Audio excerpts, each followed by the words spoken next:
सर्वाधिक लोकप्रिय गृह मंत्री आदरणीय अमित शाह जी, प्रदेश के प्रभारी श्री अरुण सिंह जी, भारतीय जनता पार्टी के प्रदेश अध्यक्ष सीपी जोशी जी,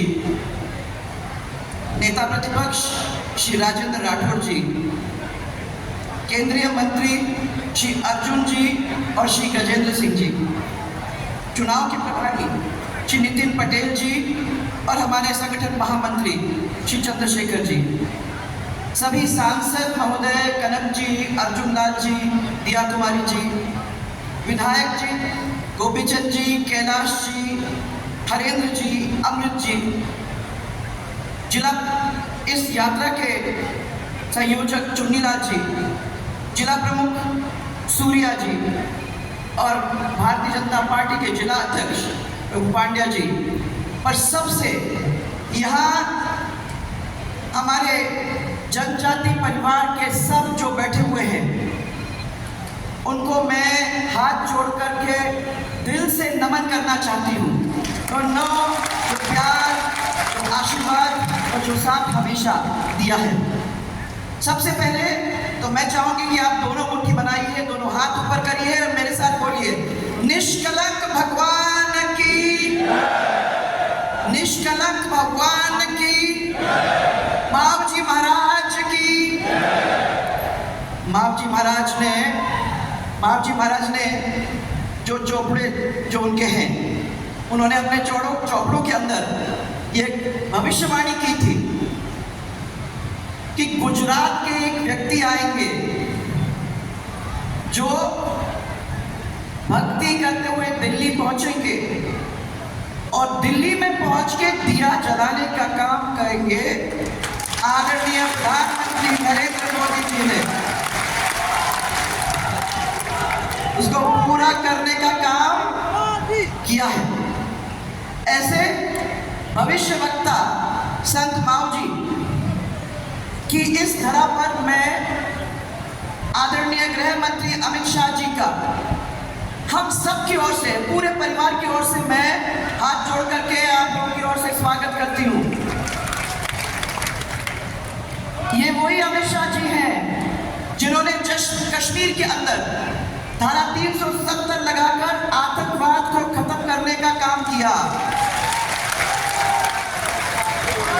ये वही अमित शाह जी हैं जिनकी वजह से और जिनकी नीतियों की वजह से आज भारत देश सबसे शक्तिशाली देश बनने के रास्ते पर चल पड़ा है। ये वीडियो जागो समाचार के जिस कश्मीर के अंदर आतंकवादी गोली बरसाते थे, आज वहां उनमें से एक भी कंकड़ नहीं फेर सकता है।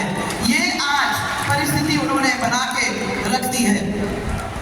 ये मोदी जी का कुशल नेतृत्व और अमित शाह जी के दृढ़ इच्छा शक्ति, इन दोनों की वजह से आज आपको कश्मीर के अंदर, उस घाटी के अंदर ये परिस्थिति देखने को मिल रही है।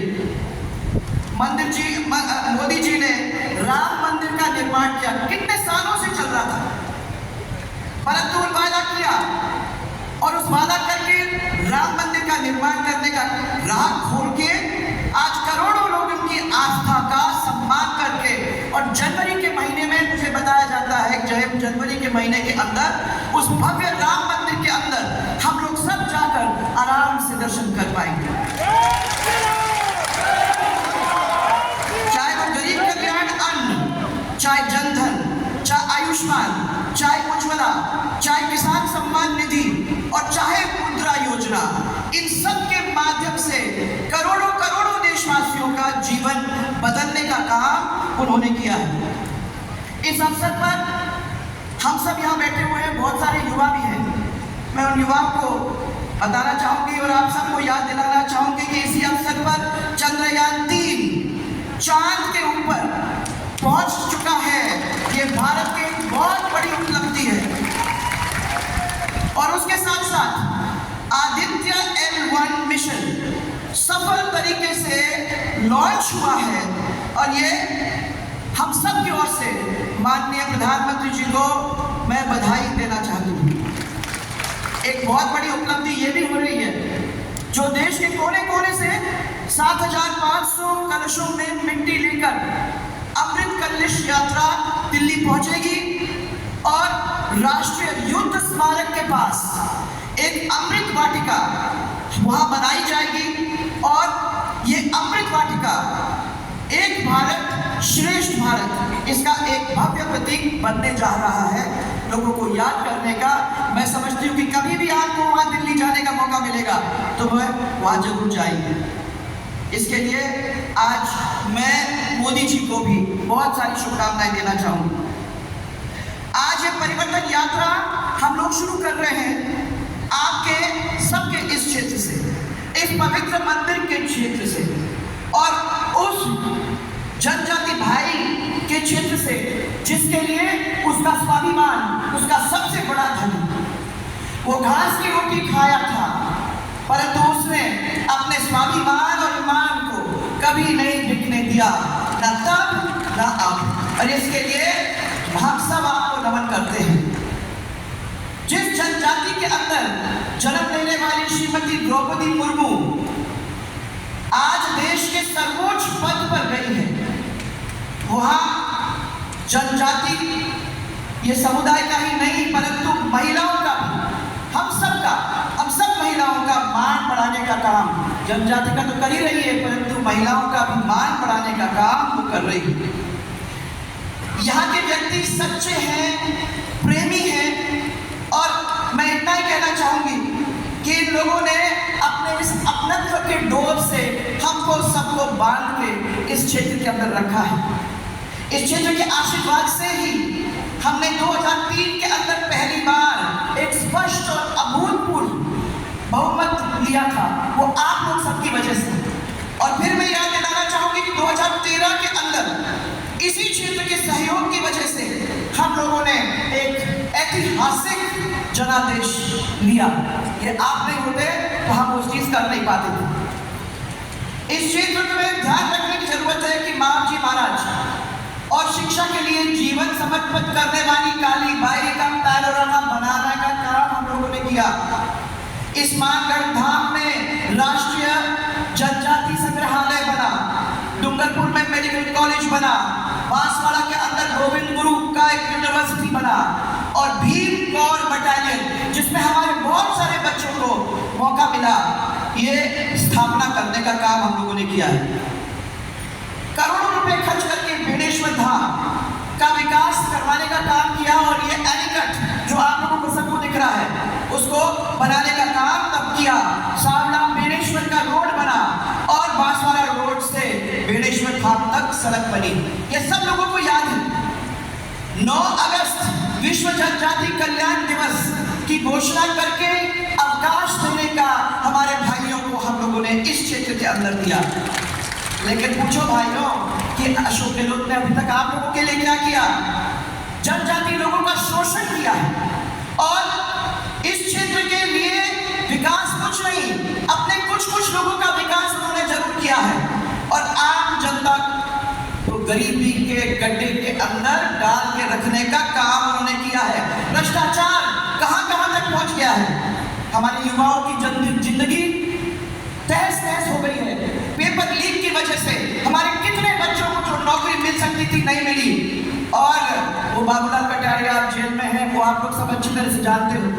अगर इन लोगों को सबको पकड़ पहले लिया होता तो शायद हमारे बच्चों के साथ ये काम नहीं होता। मैं आप लोगों को सबसे ये याद दिलाना चाहती हूँ कि आप लोगों से इस सरकार के द्वारा जमीन, जंगल और आपके जल छीनने का काम ये सरकार कर रही है। पूरे देश के अंदर, पूरे प्रदेश के अंदर और इस क्षेत्र के अंदर बिजली पानी की कितनी समस्या है। बिजली मिलती है आप लोगों को? बिजली मिल रही है? किसी को नहीं मिल रही है। ना बिजली मिल रहा है, ना सही तरीके से पानी मिल रहा है। तो आपको ये कह के बरगलाना कि बिजली फ्री मिलेगी, इससे क्या मतलब? जब बिजली आ ही नहीं रही है तो आपको फ्री देने का मतलब क्या? कहने से मतलब क्या है? मुफ्त बिजली किसी को नहीं मिल रही है। मोटर किसान के जल रहे हैं और घरेलू बिजली जो 22 घंटे हम लोग दिया करते थे आज बहुत मुश्किल से मिलती है। और इसके साथ साथ ट्रांसफार्मर जो आपको मिलने चाहिए थे वो ट्रांसफार्मर नहीं मिल रहे। दिन तक नहीं मिल रहे। इस क्षेत्र के अंदर बहुत कष्ट है, अपराध और भ्रष्टाचार पूरी तरह से फैला हुआ है। और सबसे बुरी बात, महिला का सम्मान पैरों के नीचे रोंदने का काम ये किया है। बच्चियों के साथ आपत्तिजनक वीडियो, हमारी अभी यहाँ डूंगरपुर के अंदर 6 बच्चियों के साथ जो शोषण हुआ है वो आप लोग सबको अच्छी तरह से मालूम है। इसके साथ साथ ब्लैकमेल करना और उसके साथ साथ सरकार की शह पे धर्म परिवर्तन करने का काम किया गया है। लेकिन अब वो दिन गए। मैं समझती हूँ कि समय आ गया है, महिलाओं को अपनी जगह को संभालने की जरूरत है। आप लोग सबको इकट्ठा होने की जरूरत है और याद ये करना है कि ये लोग कुछ आपका भला नहीं कर सकते। माँ जी महाराज का आशीर्वाद लेकर, भारतीय जनता पार्टी के झंडे को अपने हाथ पर लेकर, कमल के फूल को सामने रखकर हम लोगों को एक साथ मिलकर इस यात्रा के साथ साथ आगाज कर देना है कि हम मिलकर भारतीय जनता पार्टी का राज अगले टाइम में यहाँ लाकर छोड़ेंगे।